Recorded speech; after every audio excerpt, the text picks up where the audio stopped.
आज सभी को मेरा जय श्री राम। साथियों, मैं अपने सभी हिंदू भाइयों को बता देना चाहता हूं कि हमारा सबसे पवित्र माह श्रावण माह प्रारंभ हो गया है। इस श्रावण माह में हमारी कांवड़ यात्रा चलती है। मैं उत्तर प्रदेश के माननीय मुख्यमंत्री श्री योगी आदित्यनाथ जी से प्रार्थना करता हूं कि जितने भी मुसलमान अधिकारी इसमें ड्यूटी करते हैं, कोई भी मुसलमान अधिकारी इसमें ड्यूटी नहीं करेगा।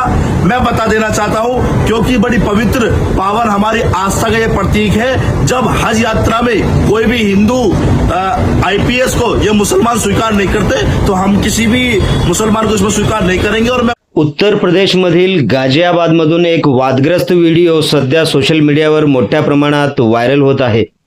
या व्हिडिओमध्ये स्वतःला हिंदुत्ववादी नेता म्हणवणारा सत्यम पांडे असा दावा करताना दिसतो, कोणताही मुस्लिम पोलीस कर्मचारी कावड यात्रेच्या ड्युटीवर असता कामा नये। या वक्तव्यानंतर सोशल मीडियावर तीव्र प्रतिक्रिया उमटताना दिसत आहेत। अनेकांनी या विधानावर टीका केली असून धार्मिक आधारावर सरकारी कर्मचाऱ्यांच्या ड्युटीबाबत अशी मागणी करणे कितपत योग्य आहे, असा सवाल आता उपस्थित नागरिकांमधून करण्यात येत आहे। काय आहे ही बातमी सविस्तरपणे जाणून घेण्यासाठी आपण जर पहिल्यांदाच एनजीटीव्ही मराठी न्यूज चॅनल पाहत असाल तर नक्की सबस्क्राइब करा।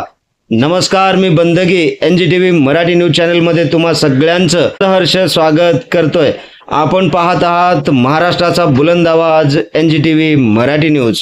यात सत्यम पांडेचा आणखीन एक व्हिडिओ चर्चेत आहे। दिल्लीतील जंतर मंतर येथे झालेल्या सीजेपीच्या विद्यार्थी आंदोलनादरम्यान विद्यार्थ्यांना मारहाण होत असल्याचा व्हिडिओ सोशल मीडियावर मोठ्या प्रमाणात व्हायरल झाला आहे। काही सोशल मीडिया पोस्टमध्ये त्या घटनेचा संबंध सत्यम पांडेशी जोडला जात आहे। दरम्यान गाझियाबाद मधील नव्या व्हिडिओमुळे पुन्हा एकदा धार्मिक ध्रुवीकरण, सामाजिक सलोखा आणि कायदा सुव्यवस्थेवर चर्चा सुरू झाली आहे। सरकारी ड्युटी ही धर्मावर नव्हे तर संविधान आणि कायद्याच्या चौकटीत पार पाडली जाते, अशी भूमिकाही अनेक नागरिकांनी तज्ञांकडून व्यक्त होताना दिसत आहे। या संपूर्ण प्रकरणावर प्रशासन किंवा संबंधित अधिकाऱ्यांकडून अधिकृत भूमिका समोर येते का, याकडे आता सर्वांचे लक्ष लागले आहे। अशाच प्रकारच्या सडेतोड आणि रोकटोक बातम्या पाहण्यासाठी पाहत रहा महाराष्ट्राचा बुलंद आवाज एनजीटीव्ही मराठी न्यूज। एनजीटीव्ही मराठी न्यूज चॅनलच्या सर्व सोशल मीडिया हँडल्सना आताच लाईक करा, शेअर करा, कमेंट करा, सबस्क्राइब करा।